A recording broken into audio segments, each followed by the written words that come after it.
Somewhere right now, a plane is sitting in a private hangar with a master bedroom, a marble bathroom, and a dining room that seats 14, and it cruises at 45,000 feet.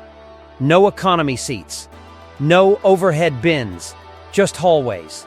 Sticker price around $400 million before the interior is even built. This isn't a private jet.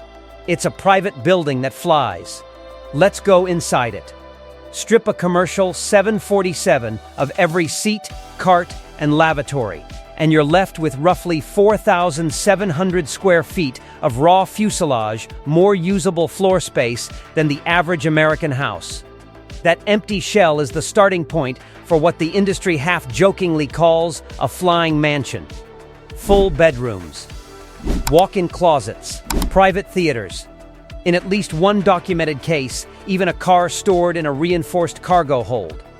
Today, how a commercial airliner becomes a 9- or 10-figure flying residence, who actually buys one, and why even most billionaires can't. The bones of the aircraft. The Boeing 747-8 is the largest 747 ever built, stretched, re-engined, and re-winged. 4 GE Jiang X2B engines give it roughly 8,000 nautical miles of range in VIP configuration, enough to connect almost any two cities non-stop, cruising near Mach 0.855. Stripped of airline seating, the cabin offers close to 20,000 cubic feet of interior volume, more than some entire private jet fleets combined. Boeing doesn't sell these finished. They sell a green aircraft engines, avionics, cockpit, but a bare cabin. Everything else is built afterward by specialized completion centers. That's where the real money goes. The price tag. A green 747-8 runs around $400 million before any interior work. Completion, handled by a handful of specialized firms worldwide, adds another 50 to over 100 million. Depending on how elaborate the build gets, marble flooring, hand-stitched leather, custom millwork, even gold-plated fixtures in some documented cases. Total, routinely $450 to $600 million, sometimes more. And that's before operating costs. Fuel alone can run $10,000 to $20,000 per flight hour. Add crew, hangar space, maintenance, and insurance on a $500 million asset, and annual operating costs can hit the tens of millions every year, whether it flies or not. That's why you can count privately owned 747-8s on two hands. What's actually inside for that money? The layout reads like a floor plan, not a cabin. Up front, a reception lounge with leather sofas, wood paneling, sometimes even a lead fireplace. Further back, a formal dining room seating a dozen guests, paired with a full galley kitchen. Then the master suite, a real bed, ensuite bathroom with an actual shower, walk-in closet. Many builds include a private office with secure comms and satellite internet. Because for these owners, the plane is often a mobile headquarters, not just a vacation ride.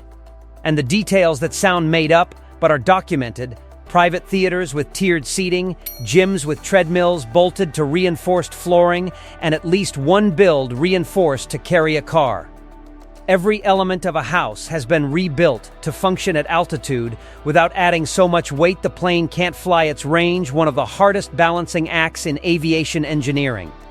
Who buys one? Historically, the buyer pool skews toward heads of state and royal families, particularly from Gulf nations, where the aircraft often doubles as a national symbol. A smaller number of ultra-high net worth individuals, usually in energy, real estate, or finance, commission these too, often for practical reasons. When your operations span continents, a flying office with intercontinental range can replace multiple residences. But this is a tiny club.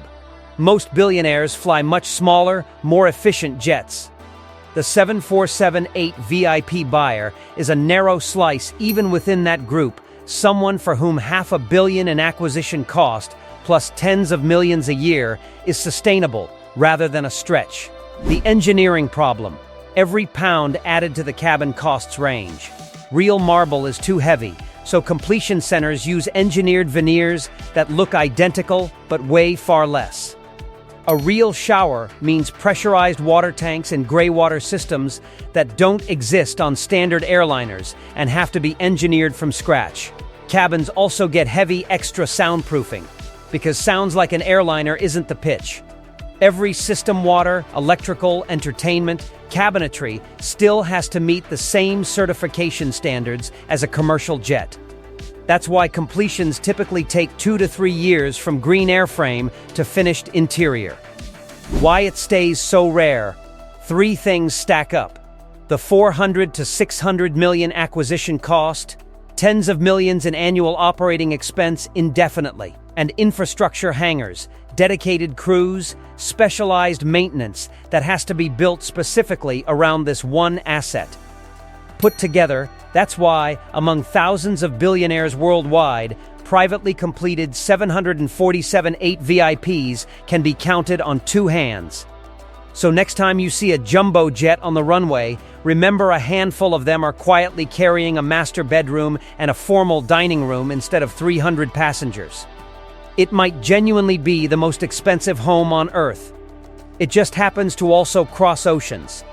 Want the next video to go inside a private jet's cockpit or explain how they build a shower at 45,000 feet?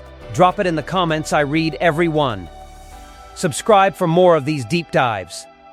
Thanks for watching, and I'll see you in the next one.